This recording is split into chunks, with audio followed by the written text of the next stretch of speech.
좋아요, 구독! KB증권 프라임센터 투자 콘텐츠팀 유영화 과장님과 연결해 봅니다. 과장님, 안녕하십니까? 네, 안녕하세요. 네, 반갑습니다. 오늘 시장에서는 외국인과 기관이 함께 사주는 기쁜 모습이 좀 보여지고 있네요. 자세하게 수급적으로부터 살펴볼까요? 네, 우선 전일 시장 이제 장 좀 흘러내리는 흐름들이 나왔는데 좀 특징적으로 짚고 넘어가야 되는 부분이 있어서 그 부분부터 먼저 말씀을 드릴게요. 장이 흘러내리다가 어제 이제 코스닥 같은 경우는 장 후반부터 외국인의 수급이 들어오는 모습이 나왔어요. 그리고 코스피 같은 경우는 종가 쪽에 또 수급이 유입이 되는 부분이 보였기 때문에 아마도 지지선을 좀 깨지 않으려는 움직임들은 확실하게 좀 보여주고 있는 것 같습니다. 그렇기 때문에 장이 흘러내리기보다는 좀 지지를 하면서 좀 상방도 맞췄고 하방도 좀 지지되는 그런 흐름들이 이어지지 않을까 판단하고 있고요. 아무래도 이번 주에 빅 이벤트를 앞두고 최근 2주 동안 아주 지루하고 좀 불편한 시장을 이어왔는데 내일 있을 FOMC를 마지막으로 일단은 마지막 빅 이벤트가 종료가 되기 때문에 내일 있을 FOMC에서 그리 매파적이지 않고 또 시장을 어쨌든 자산시장 가격을 누르려는 움직임이 나오지 않는다면 제가 볼 때는 뭐 금투세 유예까지 시장에 좀 우호적으로만 나와준다면 연말까지 단기 랠리도 충분히 좀 나올 수 있는 타이밍이지 않을까라고 보여지는데요. 다만 아까도 말씀드렸지만 지수 쪽의 관련주보다는 그러니까 대형주 위주로보다는 개별 종목 장세가 펼쳐지지 않을까 예상을 하고 있고요. 그렇기 때문에 기관의 수급을 더욱더 좀 유념을 해서 살펴봐야 되는 시기가 아닌가 싶습니다. 먼저 태광 어제 말씀을 드렸는데 조금 더 자세하게 말씀을 드리면 지금 현재 기존의 주도주 전력기기라든지 건설기계 피팅 이런 종목들이 사실 최근에 이제 중국 리오프닝이나 드라마 제작사 이런 쪽에 올라오면서 사실 좀 눌렸는데요. 지금 기존 주도주 중에 전력기기가 가장 먼저 반등이 나오는 모습이 나오고 있고요. 그다음에 건설기계도 이에 따라서 신고가 갱신하는 흐름들이 나오고 있습니다.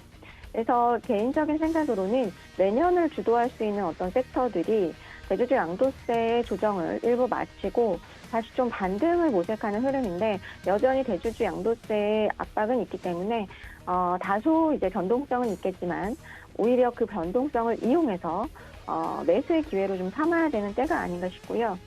일단 피팅 쪽 먼저 말씀을 드리면 태경은 월요일 외국인의 강한 매수세가 유입이 되었습니다. 태경의 차트를 보시면 121선에서 계속해서 바닥을 잡아왔거든요. 이번이 세 번째인데요. 이번에도 121선 지지 여부만 명확하게 확인이 된다면 관심이 필요한 타이밍이라고 볼 수 있을 것 같고요. 현재 피칭주들 대부분 차트가 유사한 상황입니다. 삼성지 호실적 발표 후에 섹터 순환매 나오면서 15% 수준 조정됐는데 유가 빠지면서 이에 관련해서도 수익 실현이 나왔기 때문에 저는 개인적으로 가격에 이미 다 반영이 됐다라고 보고 있고요. 유가만 더 여기서 크게 하락하지 않는다면 주가는 여기서 이제 반등의 타이밍을 잡았다라고 보셔도 좀 좋을 것 같다라는 생각이 들고 있고요. 그다음에 이제 건설 기계 쪽인데요.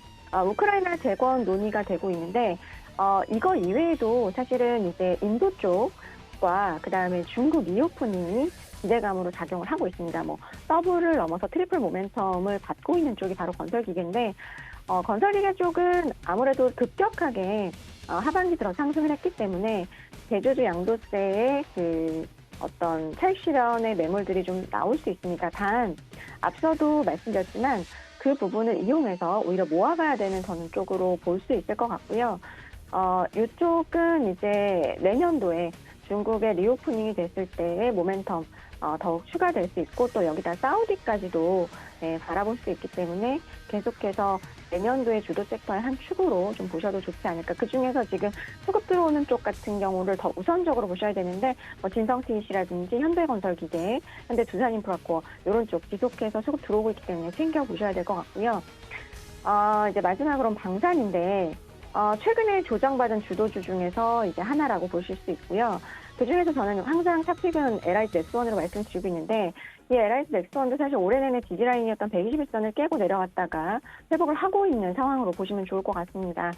LIG 넥스원 같은 경우는 지난 3분기까지 서프라이즈 실적 달성을 했고요.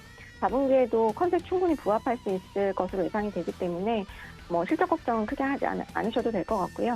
내년도 영업이익 2,300억 정도 예상을 하고 있는데 현재 시총 1조 8천억이에요. 그렇기 때문에 현저한 저평가고 지금 방산주 중에서 대형주 중에서는 가장 싸기 때문에 밸류에이션 매력도까지 겸비하고 있는 종목이라고 챙겨보시면 좋을 것 같고요. 뭐 이슈가 되는 종목들이 있죠. 지금 이제 중국이 신규 확진자가 꽤 증가를 하고 있고 하기 때문에 지금 중국인이 가장 받고 싶은 크리스마스 선물이 감기약 선물 보따리라고 해요. 그 정도로 이제 지금 감기약이 품귀 현상을 보이고 있기 때문에 실제 수혜주가 누구냐를 좀 판별을 해보셔야 될 것 같아요. 테마주성으로 움직이는 종목들은 이미 다 아실 테니까 오히려 실제 펀더멘탈적으로 수혜를 볼 수 있는 쪽은 한미약품이라고 볼 수 있을 것 같거든요. 지금 12월 이후에 그러니까 중국 리오프닝이 좀 카드가 만지작거렸을 이후에 한미약품 주가가 심상치 않아요. 이유는 중국의 감기약 사재기 열풍의 수혜주라고 꼽히고 있기 때문인데요. 북경한미를 자회사로 가지고 있어요. 북경한미는 코로나19 수혜주 이외에도 사실 제품 현지화에 성공을 했고요. 꾸준하게 두 자릿수 이상의 실적 성장을 이루어가고 있습니다. 북경한미의 실적을 이루고 있는 종목이 어떤 제품이냐라고 본다면 이탄진이라는 제품이 있는데 이게 기침가래약이에요. 그렇기 때문에 감기약에 이 코로나의 오미크론에 또 약간 수혜주일 수 있기 때문에 잘 보시면 좋을 것 같고요. 올해 초에 저희도 이제 감기약 사재기 열풍이 불면서 국내 제약기업들 실적이 상당히 좋았죠. 어닝 서프라이즈까지 기록을 했기 때문에 제가 볼 때는 지금 기대감으로 오르고 있는데 실적까지 좀 긍정적으로 나올 수 있지 않을까. 다만 테마로만 움직이기에는 동사의 그 시총이 3조가 넘기 때문에 제한적일 수는 있다라는 점은 참고를 하셔야 될 것 같고요. 거기다가 이제 중국 리오프닝 수혜주로 효성 TNC가 지금 가파르게 조금 회복세를 보여주고 있는데 지금 어쨌든 동사가 기다렸던 모멘텀 가장 큰 게 이제 중국 리오프닝이었는데 10월 초 대비해서 벌써 30% 이상 주가가 상승을 했어요. 이 기간 동안 사실 중국의 메이저 스판덱스 업체도 사실 주가가 좋았거든요. 같은 흐름을 보이고 있다라고 보시면 될 것 같고요. 스판덱스 시황 자체가 21년 초호황 이후로 대규모 증설로 인해서 다운 사이클이 지금 지속되고 있는 상황인데요. 현재 지금 이번 3분기 업황을 저점으로 해서 중국의 리오프닝 기대감이 빠르게 좀 반영되고 있는 구간이라고 보시면 될 것 같고요. 중국의 스판덱스 가동률이 8월에 51%에서 10월에 81%까지 올라왔고요. 그다음에 재고일수 또한 50일에서 26일로 꽤 많이 줄어들었기 때문에 시황은 바닥을 통과했다라고 보시면 좋을 것 같아요. 그래서 전인대 이후로 수요 회복이 되면서 증설 효과가 완화되고 업황 관련 지표가 꾸준하게 개선되는 모습을 보여준다면 주가는 이제는 아래보다는 위쪽으로 방향을 잡아갈 가능성을 좀 유력하게 보시는 게 좀 좋지 않을까 판단하고 있고요. 또 이제 기존 주도주들이 다시 힘을 받으니까 미디어 콘텐츠들이 조정이 나오고 있어요. 어제에 이어서 오늘도 일부 조정이 나오는데 어제보다는 조정폭이 줄어들고 있습니다. 아무래도 11월 이후에 미디어 콘텐츠 관련 주식들이 적게는 30%, 많게는 70% 정도 상승했어요. 너무 급격하게 상승했기 때문에 그것의 과열 조정이라고 보시면 좋을 것 같고요. 어제도 말씀드렸지만 모멘텀은 여전히 살아있습니다. 11월부터 연말 대작 드라마와 영화에 대한 기대감 꾸준하게 가지고 있는 상황이고요. 거기다 아바트까지 오늘 이제 개봉을 하고 있기 때문에 모멘텀은 저는 충분하게 있다라고 보고 있고요. 다만 중국 쪽의 경우에는 아직 구작 신작 판매가 이루어지지 않고 있고 구작 판매에 그치고 있기 때문에 신작 판매까지는 모멘텀이 조금 더 남아 있다라고 볼 수 있을 것 같고요. 연말에 올해 최대 기대작들이 이제 몰려 있는데. 드라마의 경우에는 이제 공급하는 플랫폼이 확대가 지금 되고 있는 상황이고요. 영화도 코로나 영향권에서 점점 지금 벗어나고 있는 상황이기 때문에 내년 기대작들 개봉도 계속해서 지금 기다리고 있는 상황이거든요. 그래서 저는 단순히 연말 효과로 이 미디어 콘텐츠들을 볼 것이 아니라 좀 구조적인 성장세로 이제는 좀 보셔야 될 때가 아닌가라고 볼 수 있을 것 같고요. 마지막으로 중국 리오프닝주도 좀 쉬고 있기 때문에 궁금하실 것 같아요.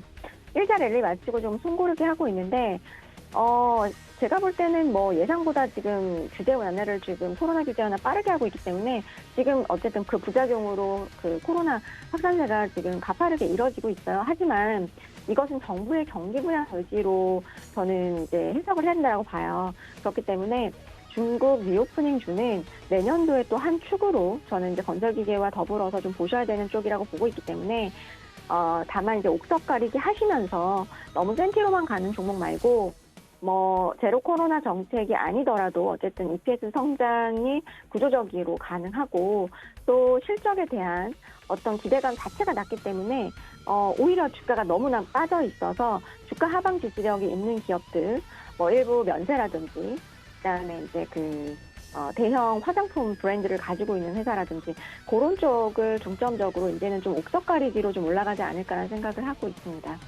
좋아요, 구독!